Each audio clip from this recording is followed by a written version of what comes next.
Y es que no tiene sentido expandir la OTAN alrededor de Rusia, cuando Rusia se expande libre e impunemente en Centroamérica y en Sudamérica. Desde el presidente Clinton, la CIA pasó a un segundo plano en Latinoamérica, pues se pensó que luego de la caída de la Unión Soviética no era necesaria ya la lucha contra el comunismo, porque se creyó erróneamente que esa lucha ya había terminado. Y en consecuencia se dejó únicamente a la DEA haciendo las labores correspondientes contra el narcotráfico. Pero esta agencia es especialista únicamente en el área de narcóticos, no es especialista en la lucha contra el comunismo y en el plano político. Gracias al trabajo de la CIA, hay que recordar, y aquí nombro dos casos particulares, se neutralizó al Che Guevara en Bolivia y a su banda de asesinos, y también se depuso al gobierno de Salvador Allende. Para luchar contra el comunismo se necesita trabajo de inteligencia y de contrainteligencia. Se requiere neutralizar, como en toda guerra, las acciones del enemigo, y para eso se requiere acceso a información privilegiada y a los planes de la contraparte política para poder luego elaborar las estrategias que garanticen efectividad y victoria. Y aquí hago un comentario. Yo creo que uno de los errores que se cometieron en Venezuela, y pongo este caso particular porque soy venezolano, obviamente, creo que se me nota también el acento. Yo debo haber explicado ese mismo proceso. Dos cubanos, un argentino y un venezolano, no lo hice. Qué peligro, ¿no? Qué peligro. Sigue. Bueno, uno de los errores que se cometieron en Venezuela, la oposición, fue no tener conciencia de que los planes de Chávez no venían de sí mismos, venían de Fidel Castro, venían del Foro de Sao Paulo. Y Venezuela vino a ser el primer laboratorio del experimento que se propuso el Foro de Sao Paulo en Latinoamérica. Y lo primero que hicieron fue cambiar las constituciones. A esto me voy a referir más adelante con relación a la parte de las estrategias que se deben de seguir, que se tienen que tomar anticipadamente en los países donde sabemos que hay una amenaza, como lo hubo ahorita en Colombia, como sucedió en Chile, como sucedió en Perú, donde ya se sabía que lo primero que iban a hacer era reformar la Constitución, hacer un proceso constituyente, no reformar la Constitución, hacer un proceso constituyente, que eso le permite, por supuesto, colocar todos sus elementos dentro de los diferentes poderes públicos y desmontar paulatinamente el Estado de Derecho. En mi opinión personal, Estados Unidos debe promover campañas de liberación en Latinoamérica en enlace con los nuevos espacios de lucha internacional contra el comunismo, como están surgiendo, por ejemplo, con el Foro de Madrid y las iniciativas de similar naturaleza en nuestra región.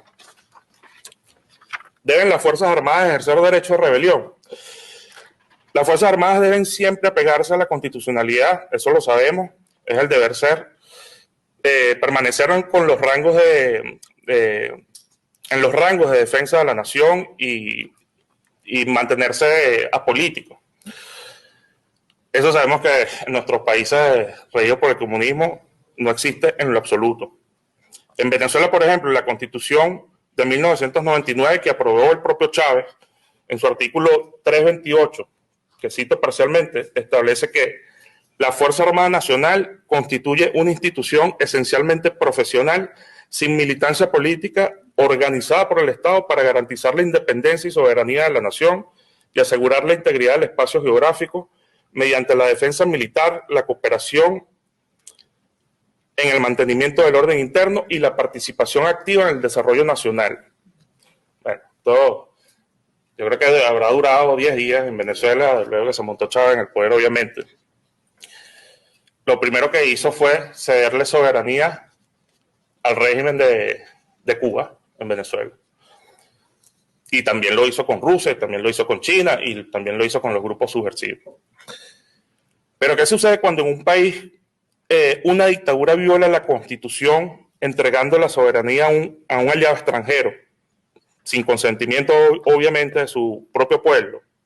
¿Qué sucede cuando sectores de los organismos de seguridad de un Estado se prestan a violar los derechos humanos bajo la asesoría y el entrenamiento de fuerzas militares extranjeras? ¿Puede acaso el sector de la oficialidad constitucionalista o institucionalista, de los que quedan, pueden acaso permitir que estos oficiales genuflexos a la dictadura violen la Constitución y opriman al pueblo. Bueno, General Simón Bolívar dijo una vez: maldito el soldado que apunta su arma contra su pueblo. Es así que ante el asalto contra la Constitución, la soberanía y la democracia, las Fuerzas Armadas en representación del pueblo pueden ejercer, deben hacerlo, el derecho a la rebelión. Cada soldado es un venezolano también, en el caso de mi patria, y tiene derecho al ejercicio de la rebelión en los términos del artículo 350, el último artículo de la Constitución Nacional, que establece: el pueblo de Venezuela, fiel a su tradición republicana, a la lucha por la independencia, la paz y la libertad, desconocerá cualquier régimen, legislación o autoridad que contraríe los valores, principios y garantías democráticos o menoscabe los derechos humanos.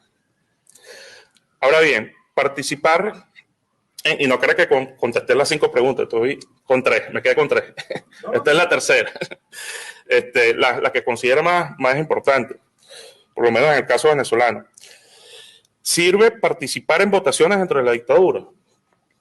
Bueno, la respuesta natural es no, pero depende. En realidad todo depende de los mecanismos de ejercicio del sufragio que hay en cada país y de qué nivel de control ejerce el Poder Ejecutivo en el sistema electoral y en el Poder Judicial, por supuesto, que es el que